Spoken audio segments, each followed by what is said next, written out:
Hi, my name's Dee and welcome to Untitled Tarot and welcome to your full moon reading for May 2020. So that's full moon in Scorpio, 17 degrees Scorpio. I won't spend a lot of time discussing the full moon because there is a lot of very good videos out there. There's also a lot of information involved with this full moon. So what I will point to is that it may well present an opportunity for the revelation of hidden feelings, whether it's yours or somebody else's. And it may well be a resolution of any emotional issues that started or that rose their heads rather around the recent new moon. I'm Cancer rising and I've had an incredibly angsty couple of weeks with all sorts of questions being brought to my attention. Now this is a bulk introduction, as they always are on my full moon, so there's a timestamp down below if you want to watch more than one of these, and I advise that you do.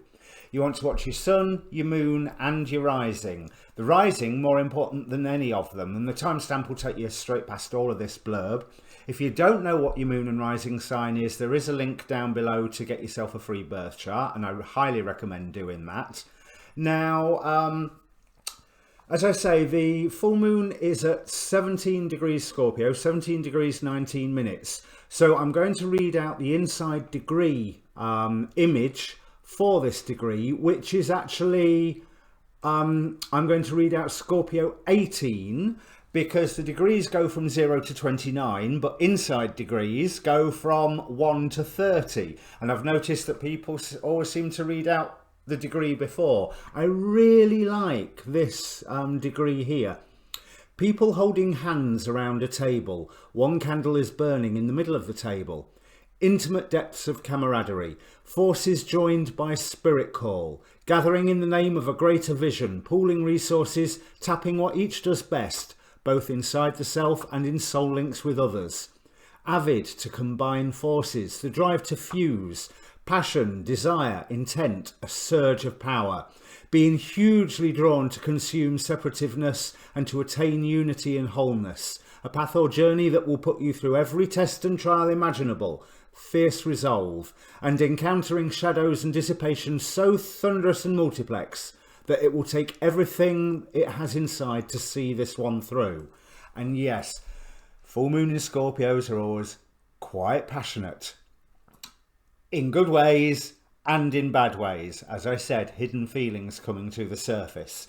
Now in the description below there is a link to a Facebook group where you can see where I post astrology videos about the full moon, for example, from a lot of the good astrologers on YouTube. There's an inbox there so you can contact me directly for a reading if you wish. Don't forget that there is a timestamp down there to get past all this blurb. But lastly, before I bring the cards up, I just want to thank everybody who has subscribed and contacted me and commented and liked and possibly shared. I've got no ideas about the shares. So far, it has really helped the channel. I'm glad I can be of service, and yeah, keep in touch, keep commenting. It's nice to receive the feedback, so thank you very much, everybody. And with no further ado, I'll bring up the cards.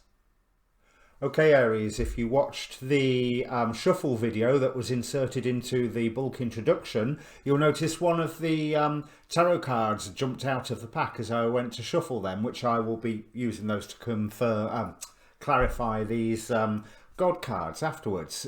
Ace of Cups bodes well. That bodes about a time of emotion, bodes about a time of love maybe, or certainly a dream that you are wanting to follow. This top row of 5 here represents the God forces that are like archontic masks. They're trying to suppress you and separate you from your divine self, whatever that may mean for you. This bottom row is the more pagan view of the gods, the ones who are trying to uplift you and trying to support you. And we have a really interesting mix of energies here. So we have Eros with desire, Aries with war, and Scylla or Scylla with drama, Aphrodite with attraction, and Bridget with healing, trying to suppress you, but at the same time trying to support you.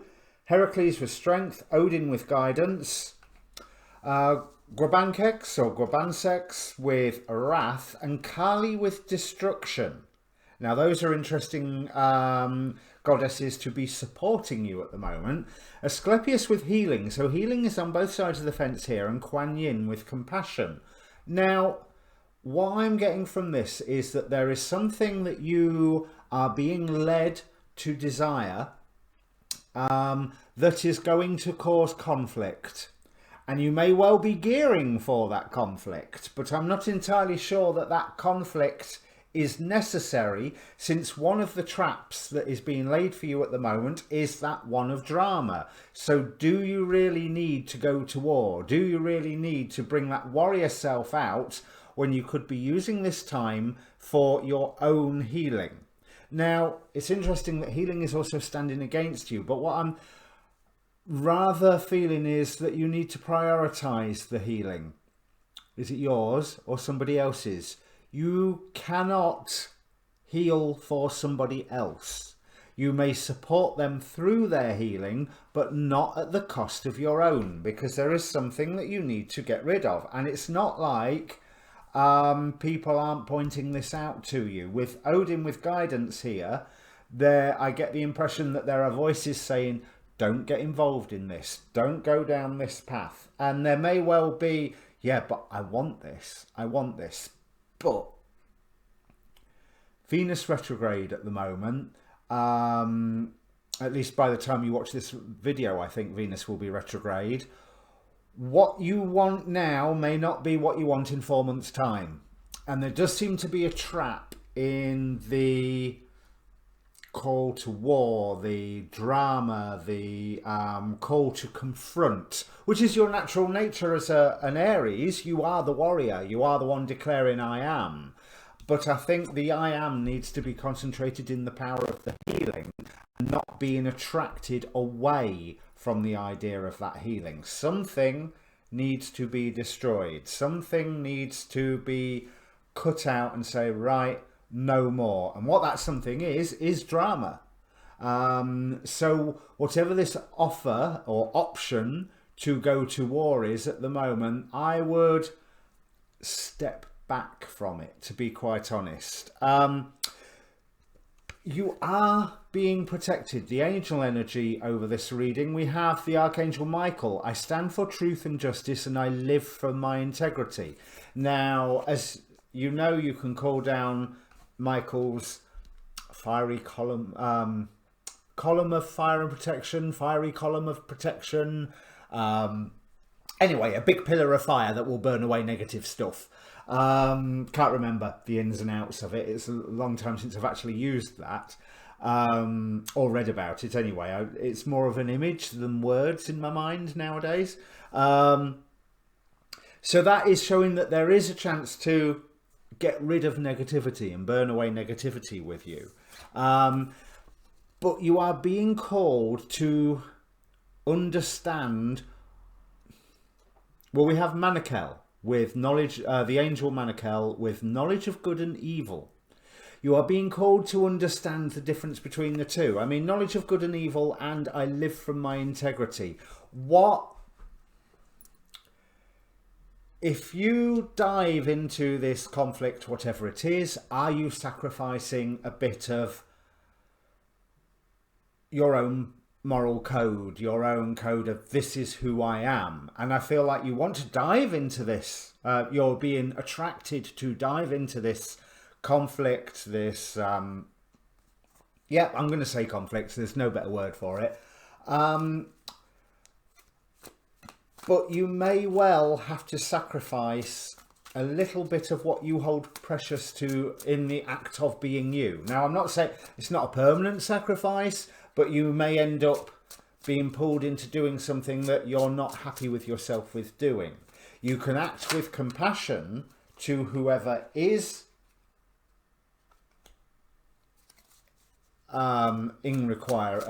requiring healing, but like I say, you can't heal for them, and I don't think this is a battle that it's necessarily your place to be in. So let's have a look. Yes, it will produce a harvest that's not. not necessarily worth it. You know, it's talk about the law of diminishing returns. The amount of effort that you put in, it's almost like the more effort you put in, the less you're going to get out. And this source of healing that you are being asked to give, are you really healing if you are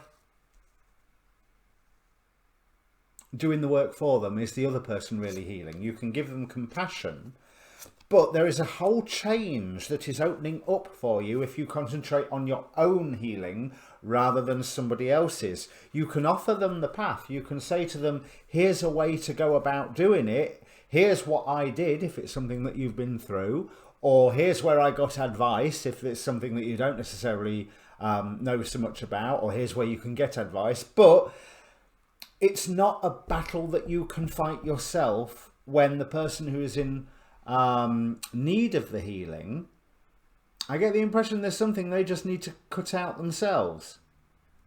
Like that. And they can do it like that. So stop them, try and get them to stop relying on you for this.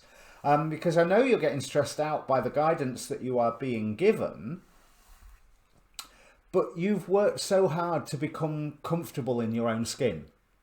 So yeah, whatever this is that you're attracted to, it looks wonderful. It looks fantastic. But what price do you have to pay to chase after it? What do you have to get involved in? And what do you have to do to chase after it?